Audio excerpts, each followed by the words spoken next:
It's 14th of November 2017. I'm Paul Whittaker. I'm at Derbyshire County Cricket Club, and today I'm talking to Tony Pope. Oh, morning, Tony. Nice of you to join us. Now, you come from a very well-known cricketing family in Derbyshire. Would you like to tell us something about your Yes, your well, family? my family were coal miners who migrated from the North Leicestershire coal mines in the late 1890s to Tibshelf because there were two new pits opened in Tibshelf. So my great-grandfather, George Henry Pope, the same name as George Henry Pope, the cricketer, started his family there, and they were all coal miners. My grandfather, Fred Pope, who became head groundsman at Chesterfield later on, was a miner. And my dad, then the eldest son, was sent down the pit at 14, whereas the rest of the family moved to Chesterfield and they didn't go down the pit. Well, my dad was 6'5", and at 14 years old, down the pit, hacking coal must have been a pretty unpleasant experience. Your dad is Alf. Alf, yes. And in 1920, he was playing for Tibshelf in the Derbyshire Miners League, which it was then the local league to Tibshelf. And he won the bowling averages, and I've still got the gold watch that he was given for that occasion. And he was observed by somebody from Derbyshire, and they said, wrote to W.T. Taylor, and Mr. Taylor wrote to Tibshelf Cricket Club secretary, and he said, we understand you've got a young fast bowler called Pope, would you like to come for a trial at Derbyshire? So the August of 1928, Alf came to Derby, he gave him 10 shillings for his expenses, and they offered, after the trial, they wrote to him and said, we'd offer you £4 a week. He said, well, I'm getting £5 a week down the pit, I can't afford to come. So I said, okay, we'll give you £4, 10 shillings. So he said, done, I'll come for £4, 10 shillings. So he started on the stuff in 1929, and they lived in with Tommy Armstrong and Bill Copson in a boarding house across the road, Nottingham Road, I think number 234, I think it was Nottingham Road. And of course, in those days, the ground staff was perhaps 3 or 4 guys, because they couldn't field the second team, they didn't got the money to do it. There were very few second 11 games played in those days. They played Warwickshire and Notts, I think that was about all they ever played in those days. And then, of course, Alf became a cap player for his batting in 1933. George came along in 31, and they both got in the team as cap players by the time they won the championship. And Harold, unfortunately, was only 18 when the war started. That's the younger brother, called Bill by everybody in Chesterfield. He became secretary of the Bassett Law League and president of the Bassett Law League in later life. Anyway, he went in the RAF, became a warrant officer, got shot down twice, didn't do him any good at all. He was in a crash as well, and of course he came back after the war, and they had to give everybody a job. That was the deal if you joined up. So he came back to Derbyshire, did 1 year, wasn't good enough anymore, so they got the sack, and he went into work for the coal board after that. Fred Pope, the grandfather, was a groundsman. After he got out of the pit and became a groundsman, and eventually ended up at the head ground at Chesterfield, and after that he became head groundsman at Edgbaston. And as a kid I used to go and help him out in the summer holidays and help drive the roller and so forth, and he was there till he retired in 1958, I think it was, when Fred Pope retired. That seems quite a move from being down the pit to them being a groundsman at a cricket club. Do you know how that came about? Well, Fred was a professional cricketer as well. He played professional cricket in Scotland, and in those days the pro had to do the wickets as well. So that's how he got involved in groundwork. In fact, he was a professional cricketer, not a county cricketer, but a jobbing professional. And I say that you had to do the groundwork as well. When my dad was pro in Scotland, Alf, for Forfarshire at Broughty Ferry, he got the job because he could do the wickets as well. He didn't just turn up and play and then clear off. You're responsible for the ground and cutting the grass and preparing the wickets. So that's how the Pope family became involved with groundwork. Yes, it sounds like we've got some budding groundsmen outside at the moment. And I understand that your grandfather had somebody underneath him who had Walter Goodyear was his apprentice, and my dad helped out on the ground here in the winters because the groundsman dropped dead in, I think it was the autumn of 1937, And so my dad did the ends of the wickets, which they used to do in those days, and they decided to hire Walter to come down from Chesterfield to be the groundsman at Derbyshire, and he became our lodger. And we lived at Chaddesden by then, on Nottingham Road at Chaddesden, so Walter was our lodger, and I remember as I was only 4 or 5 years old, and I heard this terrible noise in the night. I thought someone was cutting the grass. It was Walter snoring. It was a frightening noise to me as a kid. And he then, of course, joined up in the army and came back after the war and was groundsman here for damn near 40 years. Amazing chap, Walter. Yes, once met, never forgotten, and certainly not to be crossed. I tried to get him a benefit when he'd been here a while. There wasn't a Derbyshire beneficiary, and I wrote to the Derby Telegraph, which they printed a nice article about him, but he didn't get the benefit, which I thought he should have earned. Yes, now your family were, they say they were all miners, or came to Derbyshire to work in the pit. So were they involved in the general strike and things like that? Yes, the 1926 general strike, which the whole country came to a standstill because the miners were not objecting to the terms and conditions of their employment. And that was a very hot summer. And I think you'll find that of the Derbyshire side of 1936, there was at least 4 or 5 of them who were miners, and they played cricket every day because there's no work. So they played cricket every day in the hot summer, and they all learned to be fast bowlers or batters or whatever it was. And it was a tremendous grounding for the 1930s Derbyshire first 11. Dennis Smith, Stan Worthington bowls over Colliery. My dad at Tibshaw, Bill Copson at Morton Colliery. It was a wonderful thing that summer. Didn't get paid, of course, but they played cricket every day. Yeah, it must have been quite a relief for them, I would think, to come out of the pit and be able to spend some time above ground in the sunshine. Well, my dad used to tell me, he said it's lovely to see the birds fly than be 3,000 foot underground hacking coal out. Yeah. Was that one of the reasons that you think he took a pay cut to come to I think he realised that his future, he didn't want to be down the mines, but unfortunately, when the war started in 1939, the miners were sent back down the pit. Tommy Mitchell and my dad were sent back down Cresswell Colliery as coal-face workers. I mean, imagine you're playing cricket for Derbyshire and in Tom's case England, and then all of a sudden they say, you can't join the forces, you've got to go down the pit, back down the pit at Cresswell. So the Cresswell is an interesting village, and it's a model village. It's a completely circular village, and it's built for the miners. And so we were allocated a small house, as Tommy was, and my dad and Tom worked together for, I suppose, another 2 years. And then they managed to get out of the mines and they were both playing in the Bradford League, which was the only professional league going at the time. And the sides in the Bradford League were quite staggering. I mean, all the England players that were in the forces stationed nearby would play. All the guys who were working in the munition factories, which my mother and dad did in Bradford. I stayed with my grandfather in Eastwood. He kept a pub in Eastwood, so there's no accommodation for me. So my mother and dad worked in these munition factories in Bradford, in Shipley actually.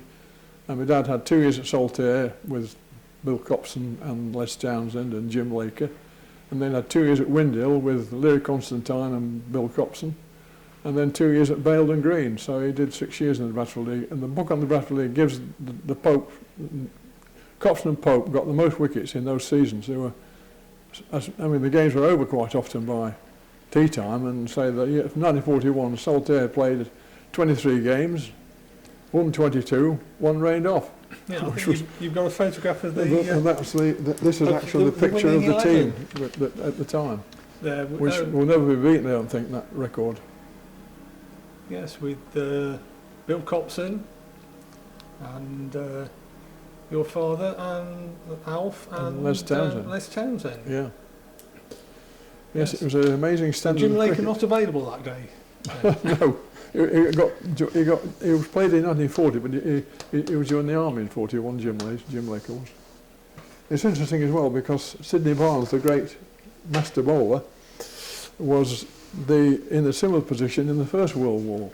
He played for Saltaire, and he got £18, 15 shillings a match, which in those days was a fortune. sounds like Absolute an awful fortune. lot of money. And he wouldn't play till he'd been paid.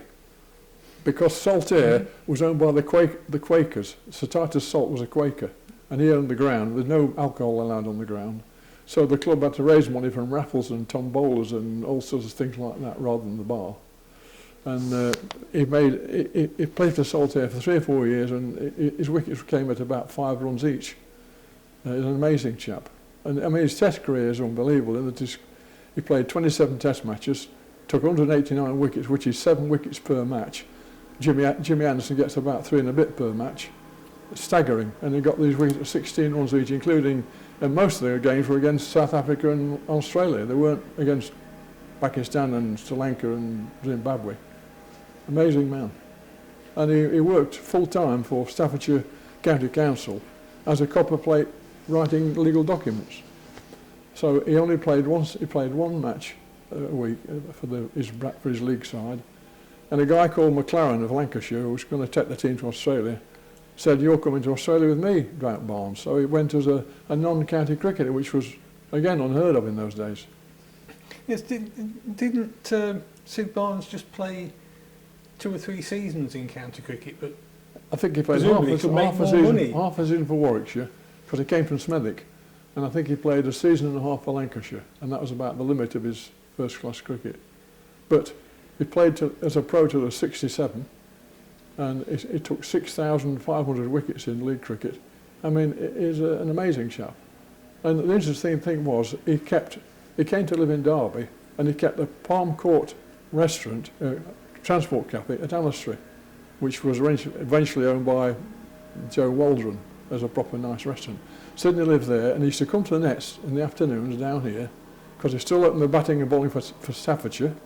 So he'd come to the nets, and he met George Pope, and he wasn't a very sociable chap, wasn't Sid, but he took a shine to George. He showed him how to bowl this amazing ball, the Barnes ball, which came off the centre finger, where he could bowl an off break or a leg break, and he can't tell from the front which one it is. And that's how George picked it up from Sidney Barnes. And he eventually passed it on to Alec Beds, as I'm told. Yeah. Yes, I've heard various stories about Sid Barnes being rather difficult and certainly looking after his money. Well, when he played in that test series in South Africa, he got 49 wickets in 4 test matches and refused to play in the last test. And now that's still a world record, 49 wickets in 4 test matches. Amazing. I mean, imagine you getting 7 wickets per test match. It's staggering, really. Yes, it's something that probably would not be repeated these days, particularly with the wickets being as they are. It seems to be Certainly wouldn't drag a bloke out of league cricket to play for England, would they? Certainly not. No. So, can we move on to talking about your father and his brother, because you say they came to Derbyshire. Alf came first, and then George joined him later on. Is that? Yes, right? George got in the team in. Alf got in the team regularly, I think, in 32, and George got in 34, and they both became cap players. Unfortunately, in the year they won the championship, George was playing football for Matlock, and he hurt his cartilage, and he only played 4 matches. But obviously, the Derbyshire thought he shouldn't play any more cricket. George is too valuable, so any more football. He didn't play any football after that. My dad got 99 wickets in 1936. And about 600 runs. He was obviously a useful all-rounder, and he fielded at short leg quite often. And the situation in those days, of course, they got £4 for a home match and £6 for an away match, but you had to pay your own accommodation. Well, of course, in those days you could get for 7 or 6 or 37 pence, is it? 37p. You could get a hotel bed and breakfast for 37p. So the £2 extra for playing an away match went on you find your own accommodation. And of course, in those days, the amateur went first class on the train, and the lads all travelled third class on the train. And my dad told me a story of when G.R. Jackson was captain. He was a real autocrat. He was the only amateur in the team, of course. So they got 10 pros and G.R. Jackson. And he came down to the corridor. They're all in the third class compartment, and he looked round the team and he said, said, right, Pope, you're playing. Because they did a tour, Kent, Hampshire, Sussex, like to save transport back and forth. So I said, Pope, you're playing, Copson, you're playing. Worthing, you're not playing, your bloody head's too big. He'd got the papers, he'd done well in reading all the, so he took objection to the fact that Stan thought he was a bit above the rest. Of course, they all got paid the same in those days, of course. Didn't have different salary situations. But it was a very much the masters and the men situation. Yes, it must have been quite an ordeal for having to travel by train and back in the 30s, and that, say going down to Kent must have been taking the best part of a day. And of course the junior pro had a terrible job of looking after all the bags, which you got 12 big cricket bags, and the lads would, the men would take their own small suitcase with the personal things in, but the junior pro would have to look after the 12 great cricket bags, and got off the train at St Pancras, got to find a porter with a big buggy to drag them out on, then find a taxi who'd accept them all, and then they got sixpence per bag. The junior pro, the pros had to pay sixpence a bag to have their bags transported from the train to the hotel and back again. It was a pretty onerous job. So a lot of the extra £2 is already gone in your hotel fees and what you're paying for the junior pro for carrying your bags for you. That's right, yeah. Sorting out the transport. And of course the captain would be staying at a different hotel of much higher level than the players stayed at.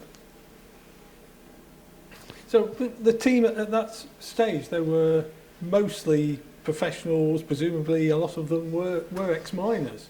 Oh yeah, they were, particularly, in fact, I paid for a wall to be built out there, you might have seen it, which has a championship side on it.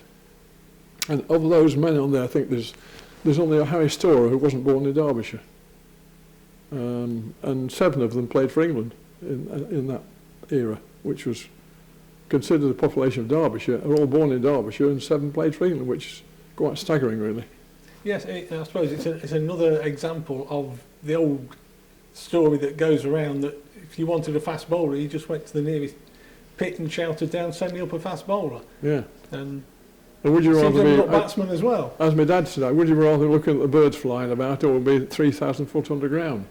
And obviously the incentive to be good at cricket were there. I mean, Yes. And I said the collieries all had sides in the Bassett Law League, and the players were given Saturday morning off to play for Worcester Main or Clipston or Cresswell, or whatever it happened to be, in the Bassett Law League. Yeah, so they were playing for the colliery. Virtually, yeah. For the colliery team. Yeah. Right. We're running out of time on this bit of film, so we can just draw it to a close now, Tony, and then we'll pick up some more of your memories in a little while. Very good. Well, thank you very much.